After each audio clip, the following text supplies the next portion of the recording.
star that speaks up about Daniel Padilla's alleged jealousy issue over a certain Glee actor who was photographed whispering something to Catherine during a mall show. Catherine says Daniel was just joking around when they were asked about it in an interview. Parang binubulungan ka ng Dean Gayer ng Glee. So parang sinasabi nila, baka baka nagsiselos. Hindi, yun nga, ang dami kumalat na pictures, pero, hello, international, grabe naman yun. Parang may tinatanong lang siya nun kasi, di ko actually matandaan kung ano yung pinag-uusapan. Basta, nasaktuhan lang nila na picture lang nila, pero, wala. Hindi kinapatanungin eh. Naisip na patuloy. Grabe mo nga mag-react. Pero excited ako sa movie na to. Hindi,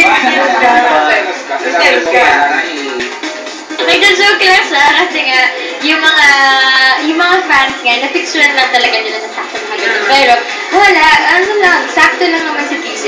Alam mo yun, hindi naman super over na seloso. Yung tama lang. So, nakakatawa lang siya.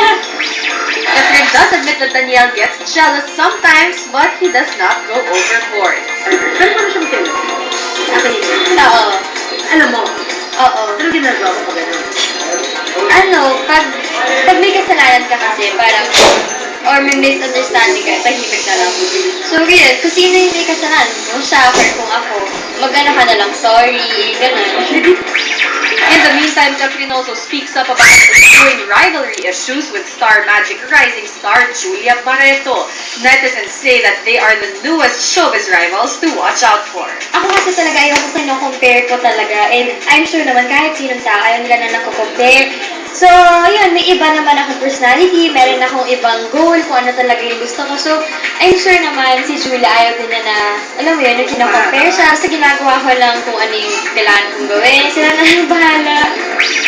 Catherine hopes that she and Julia will not be caught between negative issues. Pretty naman talaga siya, di ba? Para siyang si Tita Gretchen. So, sana huwag na lang nila gawa ng issue or something. There are also some speculations that Danielle might be paired with Julia in a project in the future. Siyempre, hindi ko na maiwasan talaga i-pair din si DJ sa iba. Well, yun, depende sa management at kung ano talaga yung plans nila for DJ. And of course, ako, dadating din naman sa time na i-pair din ako sa iba. We asked how their loyal fans might react if Danielle would be paired with other actresses. She says, Possessive kasi talaga yung Katniss. in the meantime, Catherine looks forward to what's in store for her and Danielle. They will be working on their first horror movie under Star Cinema soon. Of course, very excited kasi nga, bago naman siya, hindi naman love story, more on horror siya. Well, may love story, pero syempre mag-focusing story sa, ano siya, medyo creepy yung story na. So, ayun, exciting kasi first horror movie ko to with Daniel. From Catriel's upcoming movie, here's another